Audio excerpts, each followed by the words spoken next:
Imaginez ceci, vous êtes assis dans le cabinet de votre médecin. L'infirmière vous sourit, juste un petit contrôle de routine.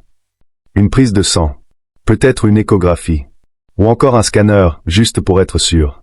Cela semble anodin, même rassurant. Après tout, la détection précoce n'est-elle pas la règle d'or de la médecine moderne? Mais voici ce que presque personne ne vous dit. Passé un certain âge, certains de ces soi-disant examens, de routine, peuvent faire plus de mal que de bien. Ils peuvent déclencher de fausses alertes, entraîner des traitements inutiles, générer de l'anxiété et provoquer des complications qui affectent non seulement votre corps, mais aussi votre qualité de vie. Ce qui vous maintenait en bonne santé à 50 ans peut, silencieusement, nuire à votre santé à 75 ans. Dans cette vidéo, nous allons dévoiler 5 examens médicaux courants que les personnes âgées devraient envisager avec prudence, puis révéler la poignée de dépistage que la plupart des experts considèrent comme réellement dignes de votre temps, de votre confiance et de votre énergie. À la fin, vous saurez lesquels remettre en question, lesquels conserver, et comment faire ces choix en toute confiance, où que vous viviez. D'ailleurs, j'aimerais savoir d'où vous nous regardez. Indiquez votre ville dans les commentaires. Notre public compte des spectateurs des États-Unis, du Royaume-Uni, de France et bien au-delà, et c'est toujours inspirant de voir cette communauté se rassembler. Restez avec moi, car ce que vous allez entendre pourrait vous éviter des inquiétudes inutiles, et pourrait même vous sauver la vie. Test 1. Scanner, CT, et IRM, imagerie par résonance magnétique, de routine. Le scanner, tomodensitométrie ou CT, et l'IRM, imagerie par résonance magnétique, ont révolutionné la médecine moderne. Ils permettent de visualiser l'intérieur du corps avec une clarté extraordinaire, guidant des diagnostics et des traitements qui sauvent des vies. En situation d'urgence ou pour répondre à une question médicale précise et bien justifiée, ces technologies sont inestimables. Mais lorsqu'elles sont utilisées de manière routinière chez les personnes âgées, sans raison médicale claire, elles peuvent entraîner des effets néfastes qui dépassent largement leurs bénéfices. Commençons par le scanner. Un CT utilise plusieurs images radiographiques pour créer des coupes transversales détaillées du corps. Le problème, c'est que cette précision a un coût, l'exposition aux radiations. Un seul scanner peut exposer un patient à autant de rayonnement que 100 à 200 radiographies thoraciques standards. Chez les personnes âgées, dont les cellules sont déjà plus vulnérables aux dommages de l'ADN, cette dose supplémentaire de rayonnement peut augmenter le risque de lésions tissulaires ou même de cancer à apparition tardive. Bien que le risque lié à un seul examen soit faible, la répétition de scanners, juste pour être sûr, sur plusieurs années peut entraîner un effet cumulatif, surtout lorsque ces examens ne sont pas médicalement nécessaires. Le problème le plus immédiat, cependant, n'est pas le rayonnement, c'est ce que ces examens détectent. Lorsqu'un scanner est pratiqué sans indication précise, il révèle souvent des découvertes fortuites, kystes inoffensifs, nodules bénins, petites cicatrices dues à d'anciennes infections, ou encore changements liés à l'âge dans les os et les organes. Ces signes sont normaux au vieillissement, mais l'imagerie ne les étiquette pas comme bénins, elle les signale simplement comme anormaux. Et c'est là que commence l'engrenage. Une fois une anomalie détectée, les médecins se sentent poussés à investiguer davantage, en prescrivant d'autres examens, des biopsies, voire une intervention chirurgicale. Chaque étape comporte ses propres risques, saignements, infections, complications liées à l'anesthésie, et tout aussi nuisibles, l'anxiété en attendant les résultats. Ce qui avait commencé comme un examen de précaution peut finir par amener un patient fragile à subir des procédures invasives pour quelque chose qui n'aurait jamais causé de maladie. Les IRM, quant à elles, n'utilisent pas de rayonnement, elles reposent sur de puissants champs magnétiques et des ondes radio pour produire des images. Cela les rend plus sûrs en termes de risques liés aux radiations, mais, utilisées de manière indiscriminée, elles posent leurs propres problèmes. Souvent, elles nécessitent l'injection d'agents de contraste à base de gadolinium pour améliorer la clarté des images. Chez les personnes âgées, en particulier celles dont la fonction rénale est réduite, ces agents peuvent s'accumuler dans le corps et, dans de rares cas, provoquer une fibrose systémique néphrogénique, une affection grave et potentiellement invalidante. Même chez les patients ayant une fonction rénale normale, du gadolinium résiduel peut rester dans certaines régions du cerveau pendant des années, avec des conséquences à long terme encore inconnues. Comme les scanners, les IRM détectent aussi fréquemment des découvertes fortuites. Une IRM cérébrale chez une personne âgée en bonne santé peut montrer de petites taches blanches, souvent simplement liées à des changements des petits vaisseaux sanguins avec l'âge, ou une petite tumeur bénigne comme un méningiome. Ces découvertes causent rarement des problèmes, mais une fois qu'elles sont documentées, le patient peut se retrouver soumis à des années de contrôle, d'interventions inutiles et d'inquiétudes constantes. Les données incitent à la prudence. Une étude publiée dans le JAMA Internal Medicine a montré que chez les plus de 70 ans, plus de 30% des examens d'imagerie avancée entraînaient des procédures de suivi pour des découvertes fortuites qui se révélaient finalement inoffensives. Ces procédures supplémentaires n'étaient pas sans coût tant sur le plan financier que sur le plan physique et émotionnel. Alors, quand un scanner ou une IRM est-il approprié chez une personne âgée? La réponse est simple, lorsqu'il existe une raison claire et fondée sur des preuves. Par exemple, un scanner peut être justifié en cas de traumatisme aigu, de suspicion d'AVC ou d'hémorragie interne inexpliquée. Une IRM peut être indiquée face à des symptômes neurologiques soudains, des maux de tête sévères et inexpliqués, ou une suspicion de problèmes de moelle épinière. Dans ces scénarios, les avantages d'un diagnostic rapide et précis l'emportent largement sur les risques. Test 2. Bilan sanguin complet annuel, fausses alertes et surmédication. Pour de nombreuses personnes âgées, la prise de sang annuelle est devenue un rituel profondément ancré, à la fois source de réassurance et geste de routine. On prend rendez-vous, l'infirmière remplit quelques tubes, et une semaine plus tard, on reçoit un rapport rempli de chiffres et d'abréviations. Cela donne l'impression d'être proactif, responsable et prudent. Mais voici une vérité moins confortable. Chez les personnes en bonne santé de plus de 70 ans, les bilans sanguins complets pratiqués systématiquement apportent souvent peu de bénéfices réels, et peuvent déclencher une cascade d'examens de suivi, de prescriptions et d'effets secondaires qui font plus de mal que de bien. Pour comprendre pourquoi, commençons par définir ce qu'est réellement un bilan sanguin complet. La plupart des cabinets de médecine générale prescrivent une numération formule sanguine, NFS ou CBC, ainsi qu'un bilan métabolique de base ou complet, BMP ou CMP. Ces tests vérifient notamment le nombre de globules rouges et blancs, l'hémoglobine, les électrolytes, la fonction rénale et hépatique, ainsi que la glycémie. Parfois, on y ajoute le cholestérol, les hormones thyroïdiennes ou certains dosages vitaminiques. En apparence, cela semble complet. Mais en réalité, ces valeurs fluctuent naturellement d'un jour à l'autre et même d'une heure à l'autre selon le stress, l'hydratation, les repas récents, la qualité du sommeil ou de légères infections. Chez les adultes plus jeunes, de petites variations sont souvent ignorées. Mais chez les personnes âgées, les valeurs de référence restent basées sur des populations plus jeunes, ce qui peut amener à interpréter comme anormal des modifications parfaitement normales liées à l'âge. Un sodium légèrement bas, une enzyme hépatique légèrement élevée ou une hormone thyroïdienne proche de la limite peuvent déclencher des signaux d'alarme, entraînant de nouvelles prises de sang, des consultations spécialisées et parfois des traitements qui ne sont pas réellement nécessaires. C'est ainsi que le cycle commence. Découverte fortuite, une valeur est légèrement hors de l'intervalle standard. Examen complémentaire, nouvelle prise de sang, parfois imagerie, pour trouver la cause. Mise sous traitement, un médicament est prescrit pour corriger la valeur anormale. Effets secondaires, vertige, déséquilibre des électrolytes, troubles digestifs ou interaction avec d'autres médicaments. Nouveaux problèmes, qui entraînent d'autres examens, voire des hospitalisations. Cette spirale est particulièrement dangereuse chez les personnes âgées, qui prennent souvent déjà plusieurs médicaments. L'ajout de traitements inutiles augmente le risque de polymédication ou l'usage simultané de nombreux médicaments, ce qui accroît la probabilité d'interaction, de confusion, de chute, de surcharge rénale et d'autres complications. Les données scientifiques confirment ces inquiétudes. Une étude de l'Université d'Oxford a montré que, chez les plus de 70 ans, les bilans sanguins complets pratiqués chaque année entraînaient des traitements inutiles dans plus de 40% des cas, dont la majorité n'apportait aucun bénéfice mesurable pour la santé. La plupart des anomalies détectées étaient en réalité des variations bénignes, liées à l'âge, qui n'auraient provoqué aucun symptôme ni nécessité d'intervention. Cela ne signifie pas que les analyses de sang n'ont plus leur place après 70 ans, elles peuvent être essentielles lorsqu'elles sont ciblées. La différence, c'est l'objectif. Les examens sanguins doivent être prescrits pour répondre à une question clinique précise. En fatigue inexpliquée, vérifiez l'anémie. En perte de poids soudaine, contrôlez la thyroïde et les marqueurs d'inflammation. En douleurs osseuses, vérifiez le calcium et la vitamine D. En gonflement, évaluez la fonction rénale et hépatique.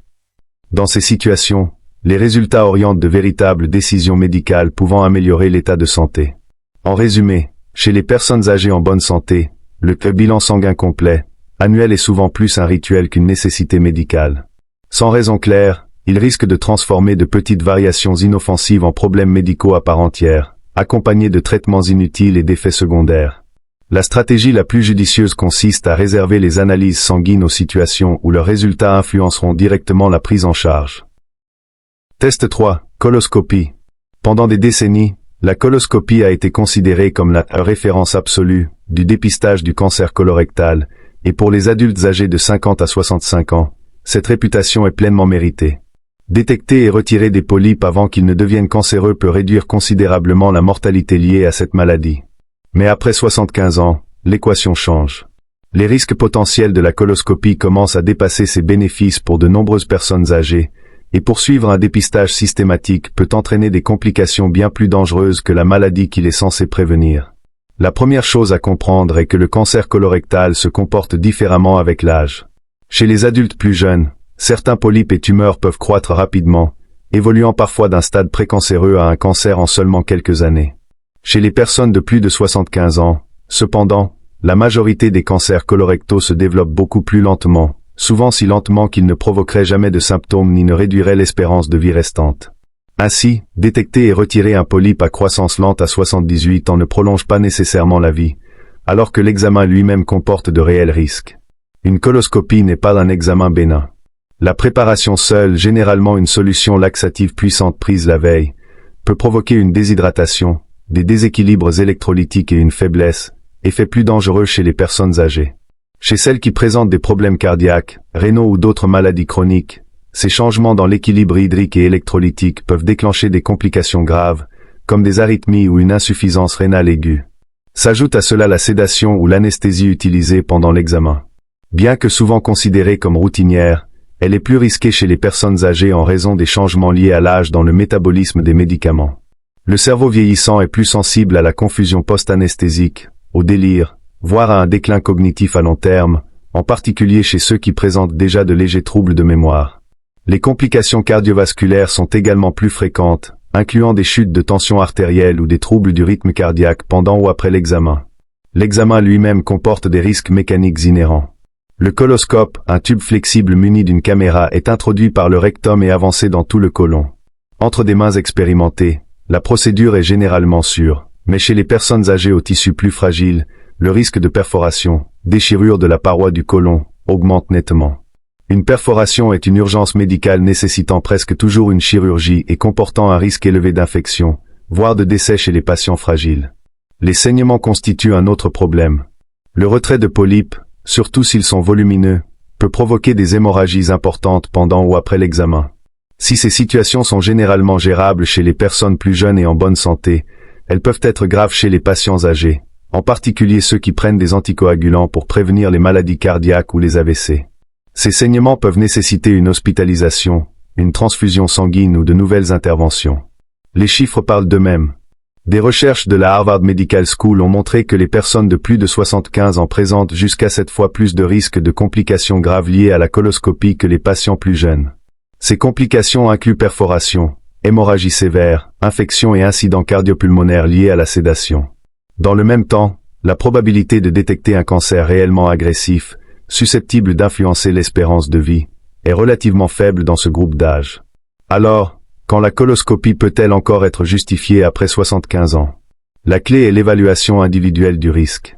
Pour une personne en excellente santé, sans comorbidité majeure, qui n'a jamais été dépistée ou qui présente un fort antécédent familial de cancer colorectal ou une mutation génétique à haut risque, les bénéfices peuvent encore l'emporter, en particulier si l'espérance de vie est d'au moins 10 ans. Mais pour la majorité des personnes âgées ayant déjà eu des dépistages négatifs, l'intérêt de poursuivre des coloscopies de routine est minime. Heureusement, il existe des alternatives plus sûres qui permettent de maintenir une surveillance pertinente sans les mêmes risques procéduraux. Le test immunochimique fécal, FIT, est un examen non invasif des selles qui détecte la présence de sang occulte, un possible signe précoce de cancer colorectal. Bien qu'il ne soit pas aussi complet qu'une coloscopie, il peut être réalisé chaque année à domicile, ne nécessite aucune préparation intestinale et ne présente aucun risque lié à la sédation ou aux lésions tissulaires.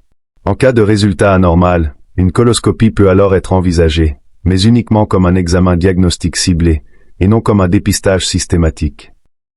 Test 4, mammographie, quand le dépistage se transforme en surtraitement. Pendant des décennies, on a répété aux femmes que les mammographies régulières sauvent des vies, et dans certaines tranches d'âge, c'est vrai.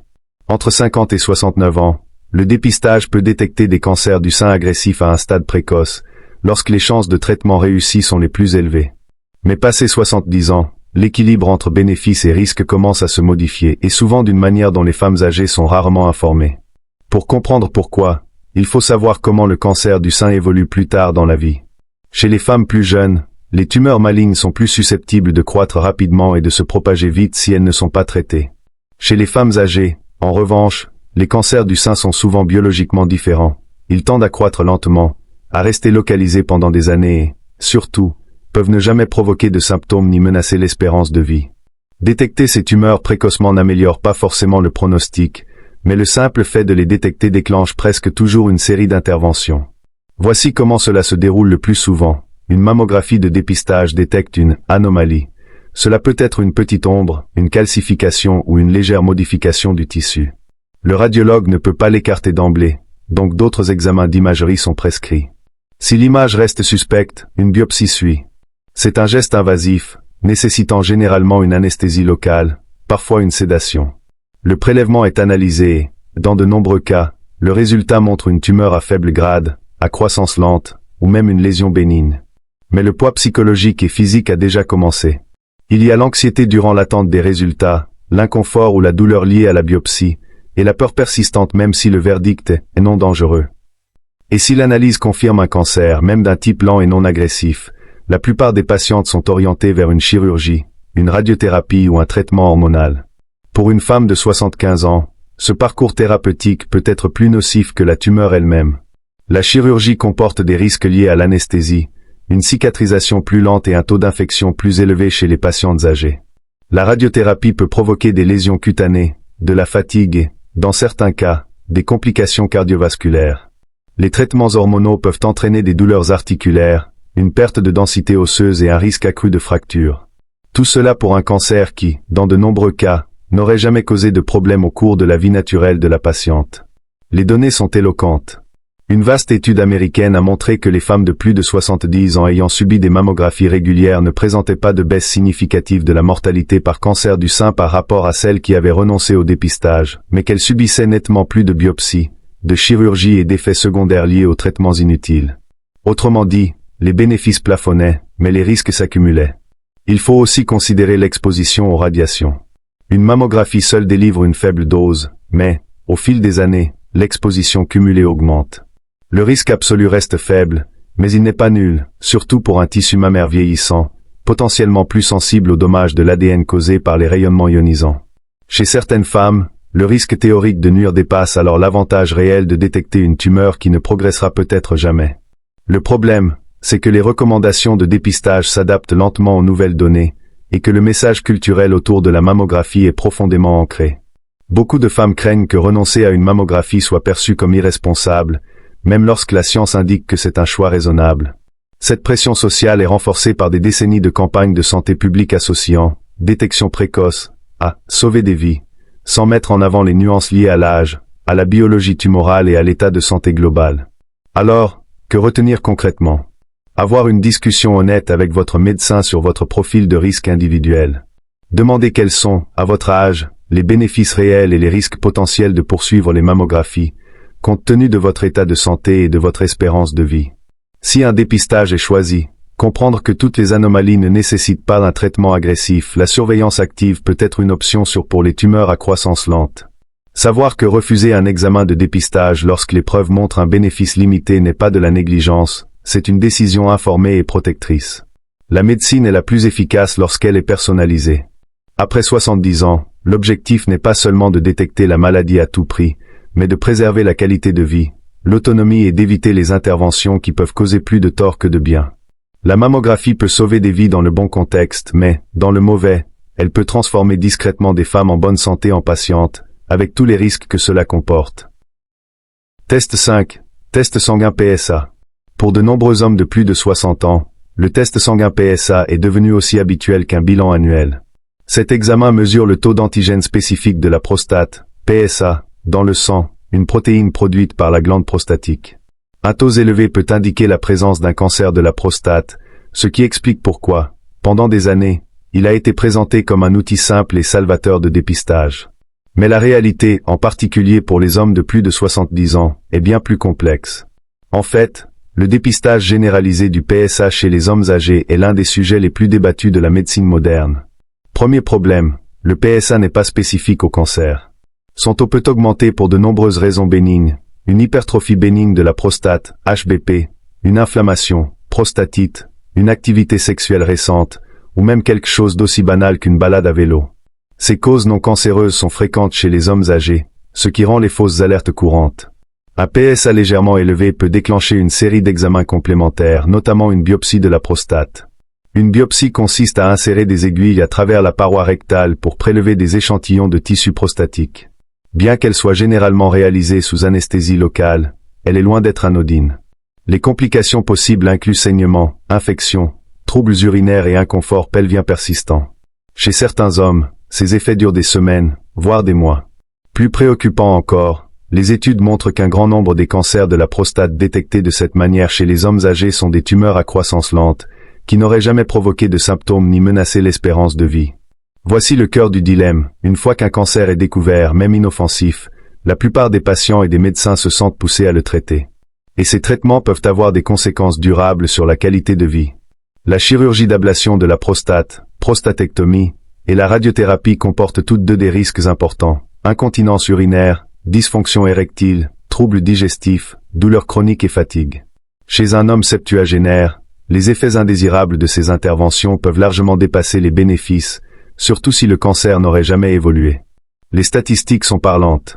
Selon l'U.S. Preventive Service Task Force, USPSTA, pour 1000 hommes de plus de 70 ans dépistés par PSA, seule une petite fraction évitera la mort par cancer de la prostate, alors que des dizaines subiront des complications graves liées à la biopsie ou au traitement. En réalité, 7 cancers de la prostate sur 10 détectés chez les hommes âgés sont classés à faible risque ou indolents, ce qui signifie qu'ils évoluent si lentement que le patient est bien plus susceptible de mourir avec le cancer que de celui-ci. Pourquoi alors le test PSA reste-t-il si courant?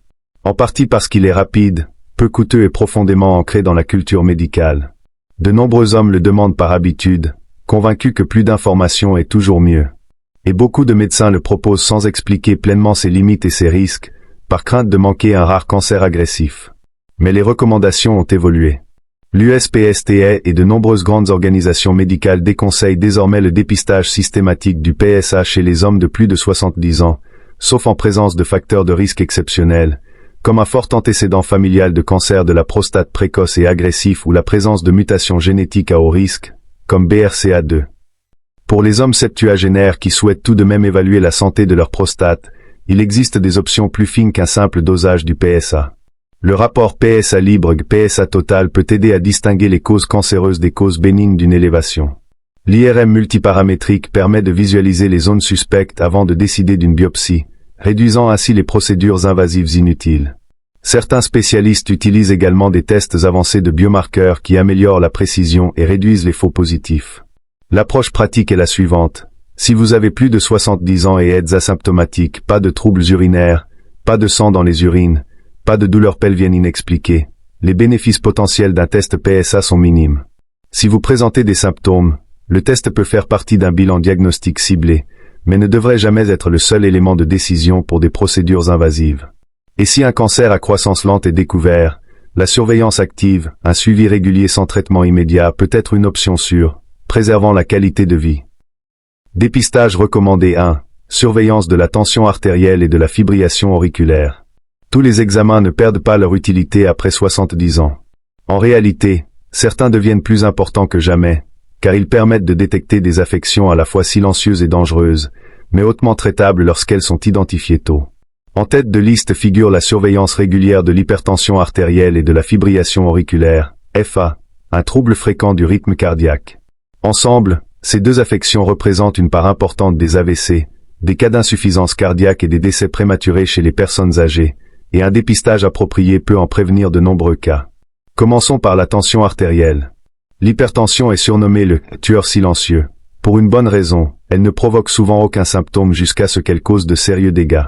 Chez les plus de 70 ans, une tension mal contrôlée est l'un des principaux facteurs de risque d'AVC, d'infarctus, d'insuffisance rénale et de démence vasculaire.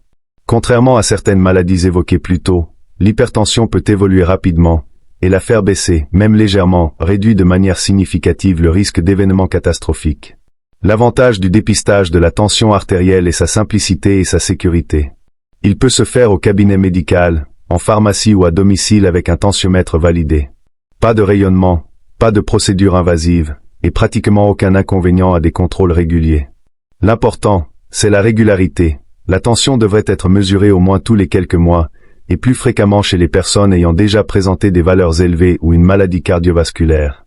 La mesure à domicile est particulièrement utile, car elle peut révéler des variations que la consultation médicale ponctuelle ne détecte pas, comme les pics matinaux ou l'hypertension de blouse blanche, tension élevée uniquement en contexte médical.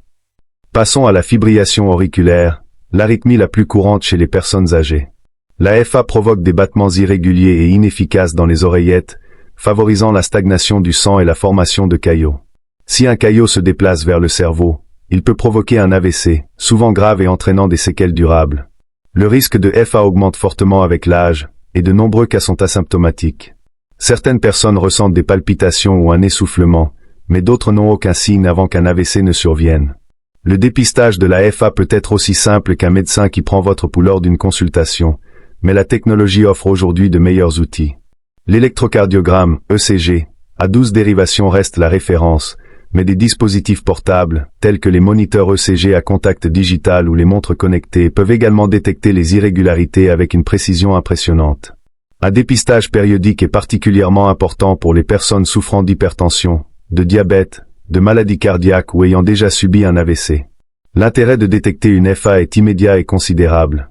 Une fois diagnostiqué, un traitement anticoagulant peut être prescrit, réduisant le risque d'AVC de 60 à 70% chez les patients éligibles. Pour l'hypertension, un traitement efficace par des changements de mode de vie, des médicaments, ou les deux, peut réduire le risque d'AVC de près de moitié et prévenir l'insuffisance cardiaque. Contrairement aux examens surutilisés évoqués précédemment, le dépistage de la tension artérielle et de la FA répond à tous les critères d'une bonne prévention. Il détecte des affections courantes et dangereuses. Ils peuvent être réalisés rapidement, sans danger et à faible coût. Une intervention précoce réduit nettement le risque de handicap et de décès. L'approche pratique est la suivante. Faites vérifier régulièrement votre tension et apprenez à la mesurer vous-même à domicile. Demandez à votre professionnel de santé de contrôler votre rythme cardiaque à chaque visite, et envisagez des ECG périodiques ou une surveillance par dispositif portable si vous êtes à risque élevé. Ces dépistages ne visent pas à médicaliser inutilement le vieillissement, ils visent à préserver l'autonomie et la qualité de vie. Un AVC peut, en quelques minutes, priver de mobilité, de parole et d'indépendance. Une surveillance régulière est l'un des moyens les plus simples et efficaces d'éviter que cela ne se produise. Dépistage recommandé 2, ostéodensitométrie, DEXA, pour la prévention des fractures. Chez les adultes de plus de 70 ans, l'un des événements les plus lourds de conséquences n'est pas forcément un infarctus ou un AVC, c'est une fracture, en particulier de la hanche ou de la colonne vertébrale. Ces blessures peuvent entraîner un déclin rapide de l'autonomie, de la mobilité et de l'état de santé général. En réalité, le taux de mortalité à 1 an après une fracture de la hanche peut atteindre 20 à 30% chez les personnes âgées, non pas à cause de la fracture elle-même, mais des complications qu'elle entraîne, infections, caillots sanguins, perte de capacité physique. C'est pourquoi un dépistage ciblé de la densité osseuse, par ostéodensitométrie DEXA, absorptiométrie biphotonique à rayon X, reste l'un des outils les plus précieux et sous-utilisés chez les septuagénaires et au-delà. Pourquoi la densité osseuse compte après 70 ans? Avec l'âge, les os perdent naturellement de leur densité. Chez les femmes, ce déclin s'accélère après la ménopause à cause de la chute des estrogènes. Chez les hommes, la perte est plus lente mais devient significative après 70 ans. Une densité osseuse réduite mène à l'ostéoporose, une maladie où les os deviennent fragiles et se fracturent facilement, parfois après un simple choc, une chute de faible hauteur, ou, dans les cas avancés, après une forte toux ou un éternuement. L'ostéoporose est souvent surnommée « maladie silencieuse », car elle ne provoque aucun symptôme avant la fracture. Mais une fois la fracture survenue, le dommage est irréversible. Une fracture vertébrale par compression peut entraîner des douleurs chroniques, une diminution de la capacité respiratoire et des changements de posture qui affectent l'équilibre.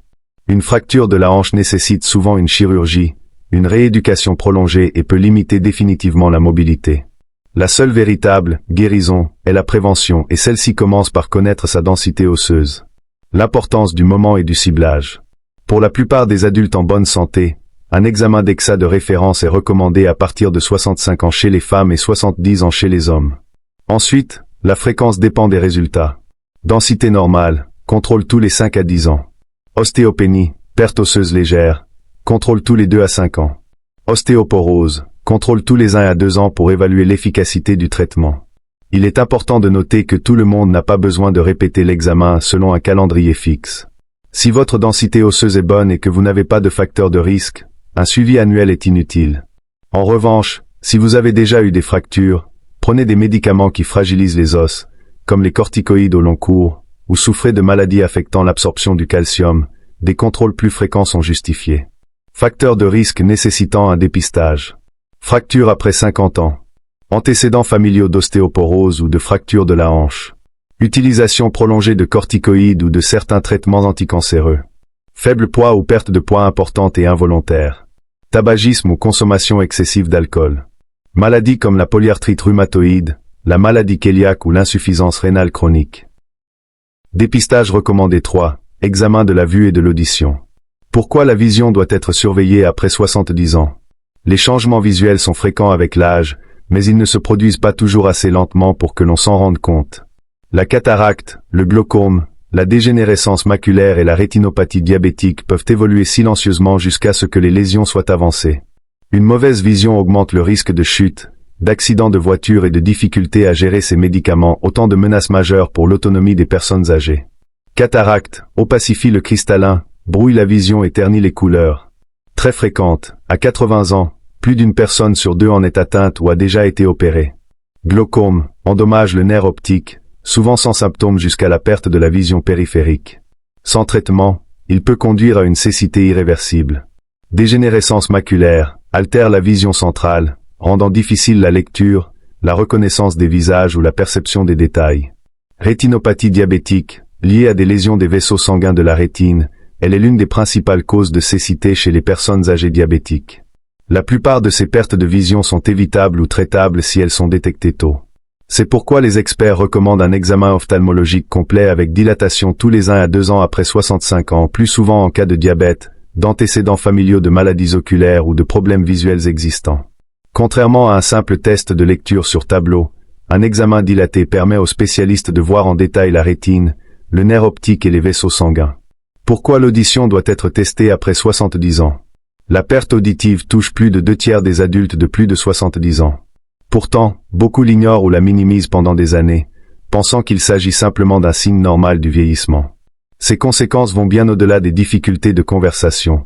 La perte auditive non traitée est fortement associée au déclin cognitif et à la démence, probablement parce qu'elle augmente la charge cognitive du cerveau et réduit les interactions sociales. Elle contribue aussi aux chutes. Le cerveau utilise des signaux auditifs subtils pour aider à maintenir l'équilibre.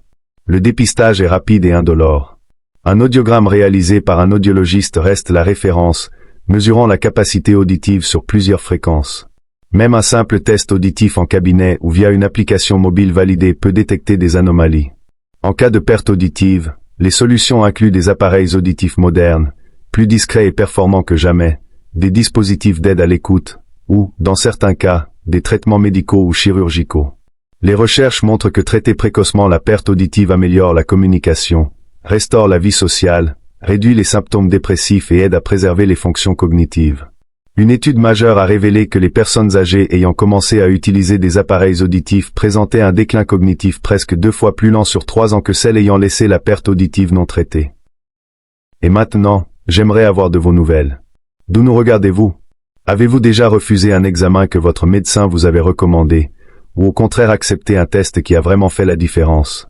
Partagez votre expérience dans les commentaires. Vous pourriez aider quelqu'un à faire un choix plus avisé et plus sûr pour sa propre santé.